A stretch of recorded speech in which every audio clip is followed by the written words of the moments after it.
was he saying? I'm going to have to come back to that because it totally just went right out my brain.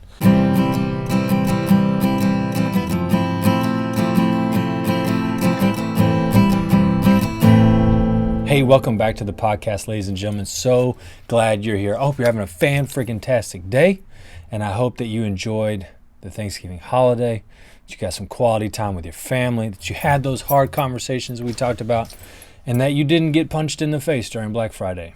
I hope that's because you were at home, spending time with your kids or your parents or your family or whoever, and you were having a great time. My wife and I managed to avoid, not managed, we intentionally avoided Black Friday stuff because we'd just rather be with our kids. We'd rather be with our family. We'd rather be traveling, going from my parents' house to home. Man, it was a great week. It was a great week. So today we are jumping right in and we are talking about this episode's title, The Necessity of Truth. And this is particularly poignant for me because I confess right up front, as a youth, I was not interested in speaking what was reality. One of my favorite stories as a kid, growing up in elementary school, I would go to school, my mom would pack me a lunch. This is back in the good old days, the 80s and the 90s when you had the cool lunch box, and mom packed you sandwiches and an apple and not this garbage that our kids are eating now. Anyways, my parents would make lunch for me, and we ate a lot of bologna sandwiches. I don't know how you feel about bologna. I personally have some strong negative feelings. Mom and Dad would pack me a lunch. I'd go to school. I would eat the chips. I would eat the 2 or 3 Chips Ahoy cookies that I had. I'd drink the milk, and I would throw that sandwich in the trash. And then I would go home, and the question would come up, did you eat your lunch today? And I'd be like, oh, of course. Of course I ate my lunch. Why would I do anything other than eat the food you gave me? I don't know that I necessarily talked like that as a kid. Excuse me. And then one day, I got caught. See, Dad did the cool dad thing that he was known for doing, and he came to school and had lunch with me, which was awesome, man. I loved having my dad with me. We ate and we talked, and of course, I ate my sandwich because I am a wise liar. And man, Dad's sitting there, sure enough, my friends ratted me out, man. They dimed me out so fast. Mr. Hines, he doesn't eat his sandwich. He throws it in the trash can. Of course, then the question comes up. The question came up, is that true? And you know that look that parents give you when they know what the truth is, and then they look at you trying to see if you're going to weasel your way out and tell another lie? Because Dad gave me that look, and I was like, all right, look, man, I'm caught. You got me. I didn't get any cookies after that. I just had the sandwich, right? And I tell that funny story because as an adult who just turned 39, I am finding more and more how important the truth is.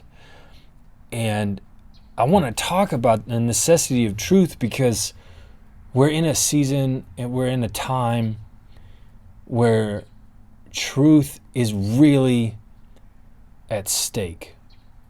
And the consequences of not telling the truth are really high right now. And I think before we jump in, I would even go as far as to say, how do we define truth? And when I talk about truth, what am I talking about? And I think what's interesting is that we live in a time right now where even that word truth is being qualified with statements like, well, this is my truth. And my truth says, or my truth is, and I don't care what your truth says. Your truth is good for you. My truth is for me. And because it's for me, I believe it. And I'm going to live that out. And I understand how we got here. I don't think we should stay in this type of approach to truth, right? So how do I define truth? And I really tried to come up with a catchy, slogan-y bumper sticker definition. I avoided getting on Google to see what Google says is truth, because those people, hello. But really, when it came down to it, I define truth as stating that which is. Period. That's the best definition I could come up with, because number one, you can't use the word truth in the definition because that's not a definition. But truth really simply is living in and stating what is. The sky is cloudy today. That's objective truth. Now we can get into the nuance of what kind of cloudy and how cloudy, and if you can't see the definition of clouds, is it cloudy? Like, we can have that conversation, but if we were to sit down and have this conversation about the sky, we would both have to agree that it is some form of cloudy, right? And then we could get into the nuance of that. And the reason this matters, the reason why we need to talk about the necessity of truth, is because the consequences of living in falsehood lead to the destruction of self, lead to the destruction of community, and ultimately lead to the destruction of culture. And it creates an environment where no one can thrive. And that's why it matters so much. Like, I've read Jordan Peterson's 12 Rules for Life. And there's this statement he makes in here that I think exemplifies what happens when you live a life of falsehood, right? So he says, if you say no to your boss or your spouse or your mother when it needs to be said, then you transform yourself into someone who can say no when it needs to be said. If you say yes when no needs to be said, however, you transform yourself into I'm struggling to read this morning. If you only say yes, even when it is clearly time to say no. If you ever wonder how perfectly ordinary, decent people could find themselves doing the terrible things the Gulag camp guards did, talking about World War II, you now have your answer.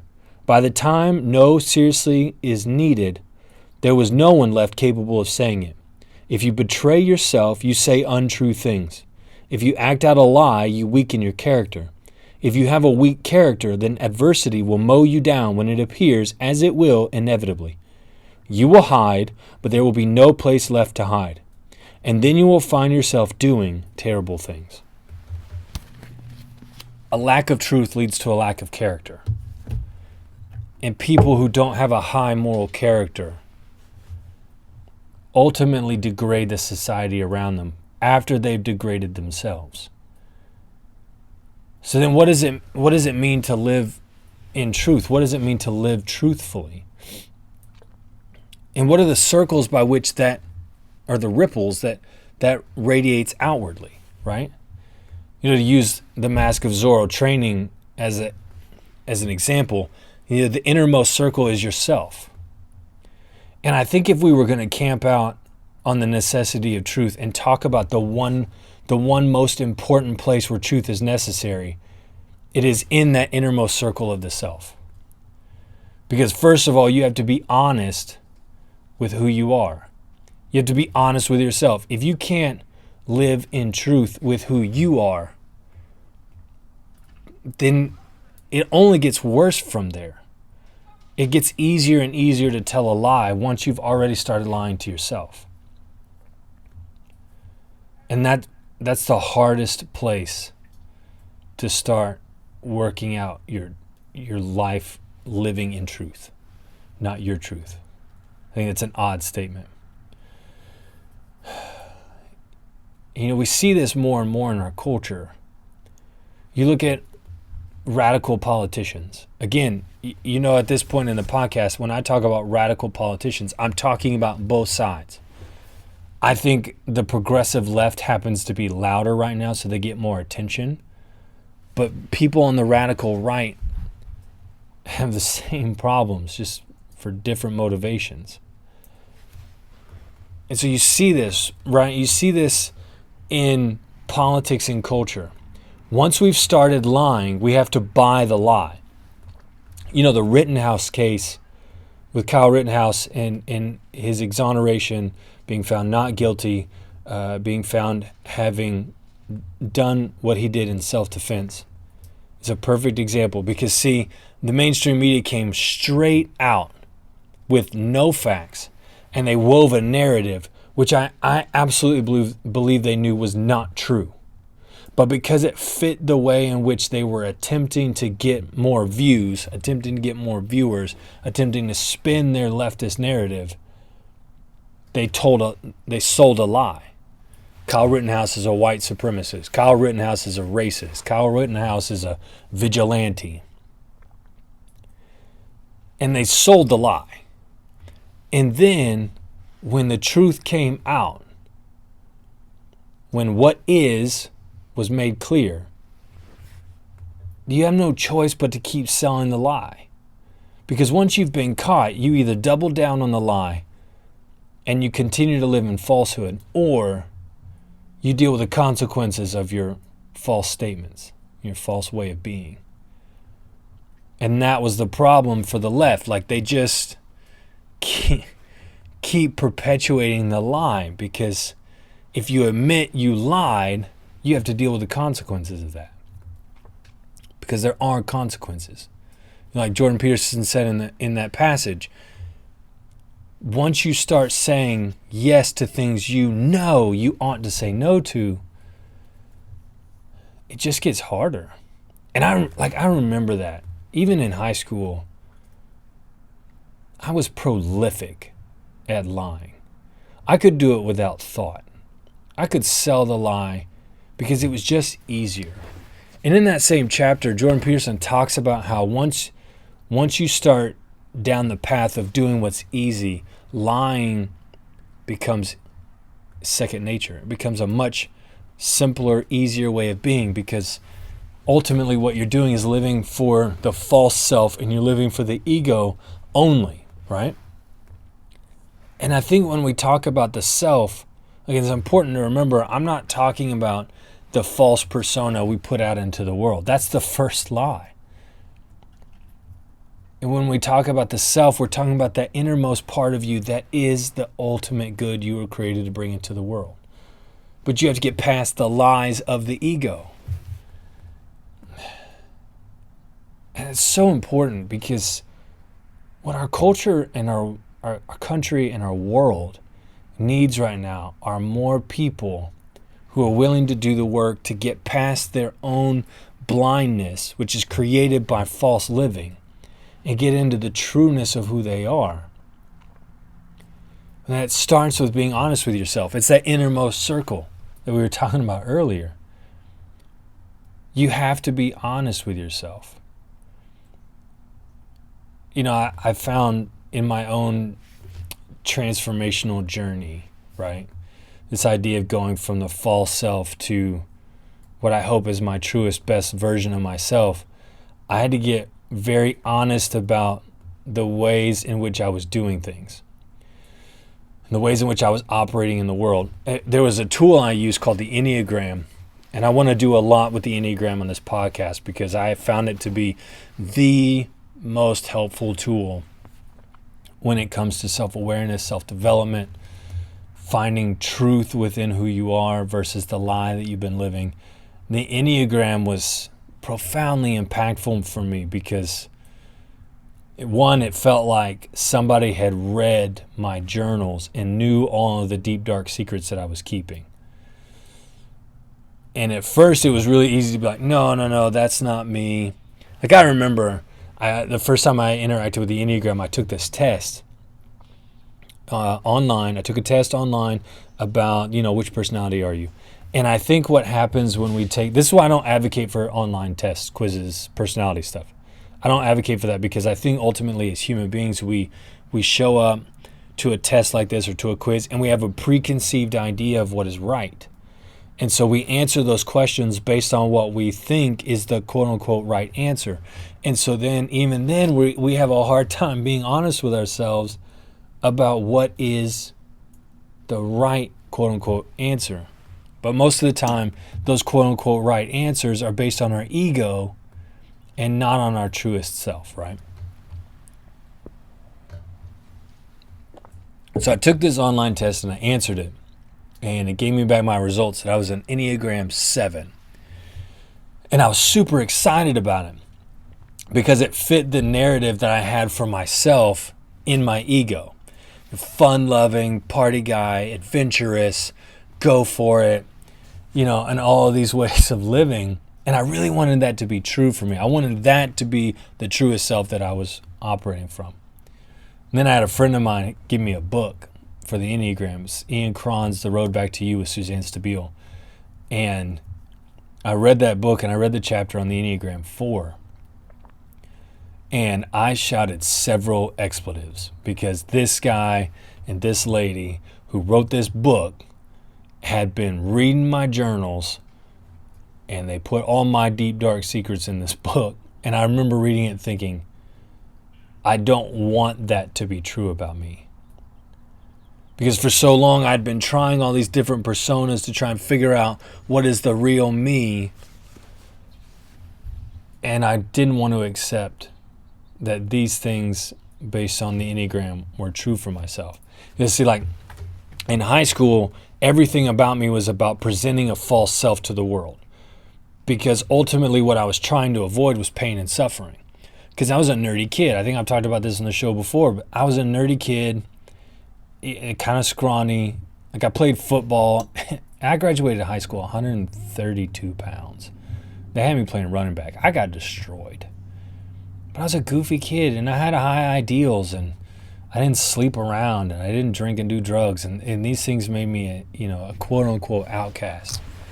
And I was really just trying to avoid getting made fun of because, from the moment we moved to the little town we moved to, it just seemed like people found great joy in ridicule in my direction. And so I started shaping myself into what I thought would be the best version of me that would avoid getting picked on, that would avoid getting made fun of. And I think there might be some of you out there that are doing that even right now. Like you're going to work and you know that people at your job like to make fun of people. They like to pick on the overweight guy, or they like to talk about the nerdy dude and his weird haircut. Like there are people in your job who make fun of people. So what you do is you cultivate your outward image and your outward persona, and you avoid people's ridicule. Like if you've ever seen Save the Last Dance with Richard Gere and Jennifer Lopez, and Stanley Tucci's in it. He's my favorite character in the movie because Stanley Tucci is this guy who he loves dance, and he's a phenomenal dancer, straight as an arrow, by the way. But he knows that there's an expected persona in his job, so he plays the part. He lives in falsehood of who he is, and so he shows up to work and he's the super sports guy and go sports and all that sports. And then sure enough, what Stanley Tucci's character fears more than anything is being found out as a dancer, and it happens. And exactly what he thought would happen occurred. People made fun of him, and they ridiculed him, and they made jokes at his expense, and they acted like a-holes. Excuse me, I hope that doesn't trip the iTunes filter, whatever. But the thing he feared the most happened. And what I love about that scene in the movie is in the office, he grabs this woman, spins her around, does this fancy dance move, leaves her breathless, and then he's like, screw all you people. And it was beautiful because you finally see his character embrace the true version of who he is. Excuse me. Cold air out here. Got my throat all dry and stuff. But it's a beautiful moment because he finally puts down the false persona. He picks up the reality of who he is, and he just lives from that place. And it's a beautiful scene in the movie. Love that. But that's what most of us do. We're so afraid of the opinions of others. We value the opinions of others more than we value living from our truest self. Like when I coach people, I talk all the time about how like this stuff, this, all this. Sometimes I got the necklace going. I've thought about getting, my ears pierced, all this stuff. All of those things. I used to do those. No, excuse me, back up. I would have never done this 3 to 5 years ago. because I was attempting to look like and present myself in a way that would get me accepted and get me honored and get me, wanted within the non-denominational church that I was a part of, because I valued their opinions more than I valued the reality of who God made me to be. And now, I do this stuff because I like it. I like chunky jewelry, and I like metal stuff, and I like wearing things that make me feel a little bit like a Viking at heart, because I admire the strength of that culture. And I don't care. I don't value the opinions of other people, because I value who I am and who I was made to be more than what other people think. And I love what, I think it was Epictetus who wrote, that we value the opinions of other people to our own detriment. And we do, oh shoot, I just went blank on them. Hold on one second. Oh, what was he saying? I'm going to have to come back to that, because it totally just went right out my brain. But the point is, it gets so easy to lie to ourselves and then lie to the rest of the world. And that lie of falsehood gets bigger and bigger and bigger. But it starts with who we are. It starts with how we believe in ourselves and what we believe to be true. And instead of living in truth, living in the way things are, we create falsehood for fear of the opinions of other people. And I think really maybe that's at the core of it. I know that from my experience, I lied to myself because it was just the easier way to avoid conflict. It was the easier way to do life so that I didn't get bullied. Freaking hate bullies. But I wonder, if there are other reasons why people pick falsehood over truth. So if you're bold enough to share, put in the comments if you're watching this on YouTube, why did you start living in falsehood? Why was it easy for you to lie? Because I wonder if it really comes down to the fear of others, that we shape our life in such a way that we avoid truth. I think the number one thing that we have to do in order to change that habit, because once you've lied, it's so much easier to lie the next time. And before you know it, you're a professional liar. I would have labeled myself that way in high school and college. It was just so much easier. It was so much easier to lie and avoid conflict, avoid discipline, avoid consequences, avoid doing hard things. But ultimately, I think that is part of, if not a large part of, what led me to unemployment, living in a recliner, putting weight on faster than I could imagine. So how do we fix that? One, I think we have to start being honest with ourselves. And if you don't do anything else other than that, I think being honest with yourself is where you start. And what does that mean? Maybe it means observing your own behavior and asking the question, why did I do that? Well, I did that because I don't want my mom to yell at me. Well, why don't you want your mom to yell at me? Well, because I don't want consequences. Well, why don't you want consequences? Have that internal dialogue like Marcus Aurelius does a lot. It's a great Stoic practice. Just conversate with yourself about why you do the things you do and dig down to what is at the root of that lie. And then commit to living in truth. That's one of the best chapters in this book. If you haven't read Jordan Peterson's 12 Rules for Life, one of these days when I do a book podcast, that book will be in there. And one of the chapters is specifically about speaking the truth. Because if you don't speak the truth and you just speak in falsehood, eventually you get to the point where you cannot speak in truth. And then you become the kind of person that will bring atrocity into the world. And you say, well, that's a little extreme. Yeah, maybe. But look at where we're headed right now as a culture. Look at the things that we are allowing. Because we can't accept the reality that there are two genders, We create spaces where it's possible, not always, where it's possible for people to get hurt. You saw that in Loudoun County. Like, that story is so prevalent because it started with falsehood. It started with, well, truth is relative. And what's so funny about that statement is that it's a self-defeating statement. Truth is relative. Well, if that statement is true, then it's relative and therefore it's not true. There is objective, real truth. And we have to live from objective, real truth. Because if we don't, the best of us gets shoved into a closet of our soul, and we end up spending the rest of our life living as a false egoic self. And we miss out. We miss out on living life to the fullest.